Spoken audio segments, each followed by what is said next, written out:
किसमें राष्ट्रपति का चुनाव अप्रत्यक्ष रूप से गुप्त मतदान द्वारा होता है और इसके लिए जो प्रक्रिया अपनाई जाती है उसे कहते हैं समानुपातिक प्रतिनिधित्व पद्धति की एकल संक्रमणीय मत प्रणाली या सिंगल ट्रांसिबल वोटिंग। ये क्या है, सबसे पहले हमें इसे समझना होगा। तो आइए चलते हैं दोस्तों।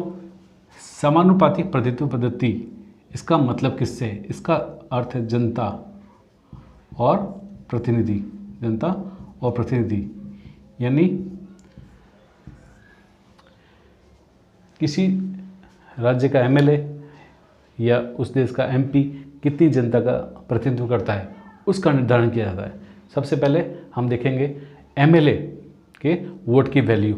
वोट के वैल्यू से पता चलेगा कि एमएलए कितनी जनता का प्रतिनिधित्व करता है और उसे समान किस प्रकार से रखा जाता है, यानी सभी एमएलए जो है समान रूप से प्रतिनिधित्व करते हैं, इसीलिए इसे कहा जाता है समानुपातिक प्रतिनिधित्व पद्धति। और उसके लिए ये प्रक्रिया अपनाई जाती है। एक एमएलए के मत का मूल्य, हर राज्य की जो एमएलए होते हैं उनकी वोट वैल्यू अलग अलग होती है और उसके लिए उस राज्य की जनसंख्या को काम में लिया जाता है। उस राज्य की जनसंख्या वोट वैल्यू के लिए राज्य की कुल जनसंख्या और वो 1971 की जनगणना के अनुसार बटा निर्वाचित होने वाले एमएलए की संख्या।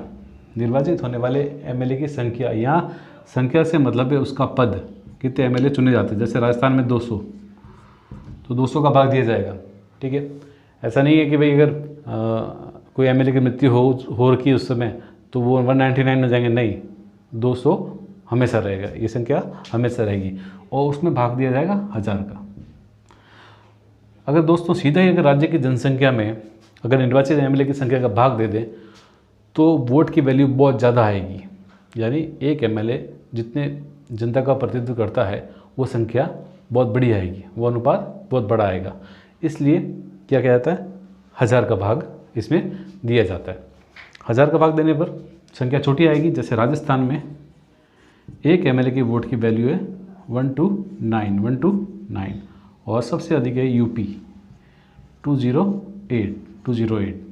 तो इस प्रकार एक एमएलए के वोट की वैल्यू निकल जाती है 1971 की जनगणना के अनुसार। 1971 की जनगणना संबंधी 2 प्रश्न बनते हैं। 42वें संविधान संशोधन द्वारा 1976 में इस जनसंख्या को 1971 की जनसंख्या को सन 2000 तक स्थिर कर दिया गया। सन 2000 तक स्थिर कर दिया गया, यानी सन 2000 तक 1971 की जनगणना को ही काम में लिया जाएगा। फिर सन 2000 में एक संविधान संशोधन और हुआ, वो हुआ 84वां संविधान संशोधन। 42 का 10 डबल 84 एनडी सरकार के समय। फिर जो ये जनगणना है उसको स्थिर कर दिया गया सन 2026 तक। अगली जनगणना होने तक 1971 की जनगणना ही काम में ली जाएगी। ये हमें आपको ध्यान रखना, ये प्रश्न बन सकते हैं। तो 42 उसका डबल 84। उसके बाद में एमएलए के बाद में एमपी के मत का मूल्य। तो सभी राज्यों के एमएलए के मत का मूल्य बटा निर्वाचित होने वाले एमपी, राज्यसभा और लोकसभा उनके एमपी की संख्या, तो निकलेगा एक एमपी के वोट की वैल्यू, वो है 708। हमारे एमपी जो है उनकी वोट की वैल्यू है 70 है। तो इस प्रकार हमने देखा कि एमएलए और एमपी की वोट की वैल्यू निकाली जाती है, किस लिए? समानुपातिक प्रतिनिधित्व को निर्धारित करने के लिए। ठीक है, यानी कितने उनका जो प्रतिनिधित्व है वह समान हो।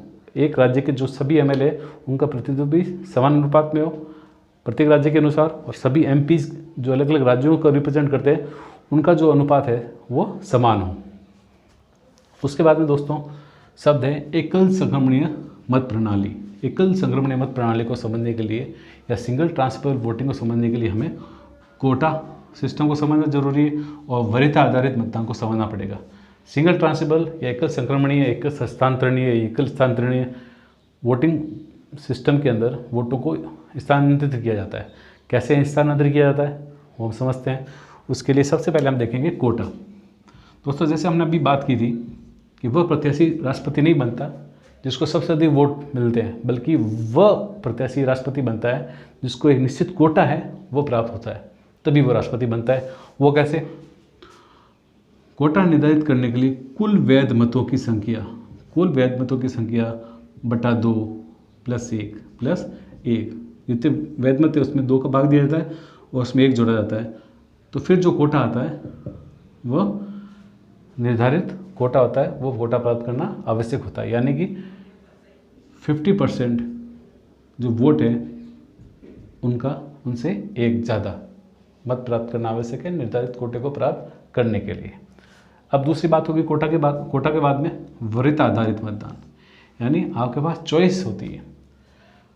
जितने प्रत्याशी होते हैं उतनी आपके पास चॉइस होती है। जितने राष्ट्रपति पद के प्रत्याशी होंगे उतनी आपके पास चॉइस होगी। आपके पास ये विकल्प होगा कि आप अपनी पहली चॉइस किसको दें, दूसरी, तीसरी या चौथी। जितने भी प्रत्याशी हैं, 3 है तो 3, 4 है तो 4।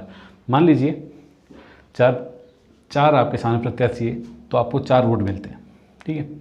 या A, B, C, D 4 प्रत्याशी है और आपके पास 4 वोट हैं। अब आप वोट देते हैं इनको। तो मान लीजिए आप चाहते हैं कि B राष्ट्रपति बने, सबसे पहले आपकी चॉइस है B, तो आपने B को फर्स्ट चॉइस भर दी। फिर आप देखते हैं अगर B बन जाता तो ठीक है, B नहीं बने तो D बन जाना चाहिए, और D नहीं बने तो C बन जाना चाहिए, C अगर नहीं है तो A मेरी लास्ट चॉइस है। इस प्रकार जो सभी मतदाता होते हैं वो अपनी चॉइस के अनुसार वोट देते हैं, और जब काउंटिंग होती है तो सबसे पहले सभी मत देने वालों की प्रथम वरीयता को चुना जाता है। प्रथम वरीयता में अगर कोई प्रत्याशी कोटा प्राप्त कर लेता है तब वह राष्ट्रपति निर्वाचित समझा जाता है। लेकिन अगर राष्ट्रपति का कोटा प्रथम वरीयता के मतगणना में नहीं मिल पाता तो दूसरी चॉइस के वोटों को दूसरी मतगणना के अंदर, दूसरे लेवल की मतगणना के अंदर गिना जाता है। अभी तक सिर्फ एक ही बार जब वीवी गिरी नीलम संजय रेड्डी के सामने राष्ट्रपति बने तब सिर्फ एक अवसर था जब दूसरी वरीयता के मतों को गिना गया, जबकि वीवी गिरी निर्दलीय प्रत्याशी थे, नीलम संजय रेड्डी कांग्रेस द्वारा घोषित प्रत्याशी थे, और वीवी गिरी को इंदिरा गांधी ने, जो कि कांग्रेस की प्रधानमंत्री थी, उन्होंने इनको सपोर्ट किया था और अंतरात्मा की आवाज़ का उस टाइम नारा बुलंद किया था और वीवी गिरी राष्ट्रपति बने। तो सिर्फ एक ही बार ऐसा हुआ जब दूसरी वरीयता के मतों को गिना गया, तो सेकंड चॉइस के मतों को गिना गया। ऐसा कब होता है, मान लीजिए यहाँ पर ABCD 4 प्रत्याशी है, ABCD, और पहले में कोटा नहीं मिलता, और इसके अंदर D सबसे लास्ट में है, और सबसे लास्ट में जो होता है उसके मतों को बाहर निकाल दिया जाता है और उसके वोटों को बांट दिया जाता है A, B, C में, ताकि कोटे को प्राप्त किया जा सके। लेकिन बांटा कैसे जाता है, मान लीजिए D को प्राप्त हुए 40 वोट, यानी 40 जनों ने इसे अपनी फर्स्ट चॉइस में भरा। 40 जनों की ये क्या है, फर्स्ट चॉइस। तो इन 40 ने सेकंड और थर्ड चॉइस और फोर्थ चॉइस के भी वोट दिए होंगे, ठीक है। तो इन 40 जनों के जो सेकंड वरीयता वाले वोट हैं उनको इनमें बांट दिया जाता है। A, B और C के अंदर A, B और C में बांट दिया जाएगा। जितने A को वोट मिले हैं सेकंड वरीयता में 40 जनों के, उनमें A को जितने मिले A में बांट देंगे, फिर B को जितने मिले B में बांट देंगे, और C को जितने मिले C में बांट देंगे, और इस प्रकार कोटे प्राप्त करने की कोशिश की जाती है। जब कोटा प्राप्त कर लिया जाएगा किसी एक के द्वारा तो वह राष्ट्रपति बन जाएगा। अभी तक सिर्फ ऐसा एक बार हुआ है, और अगर फिर भी नहीं होता तो अगले चरण में तीसरी वरीयता के मतों को गिना जाएगा। जैसा आज तक नहीं हुआ, तो ये हुई हमारी राष्ट्रपति की निर्वाचन प्रक्रिया। उम्मीद करता हूँ आपको वीडियो पसंद आया होगा। अगर पसंद आया हो तो लाइक कीजिए, चैनल को सब्सक्राइब कीजिए और दूसरों को बताइए। धन्यवाद।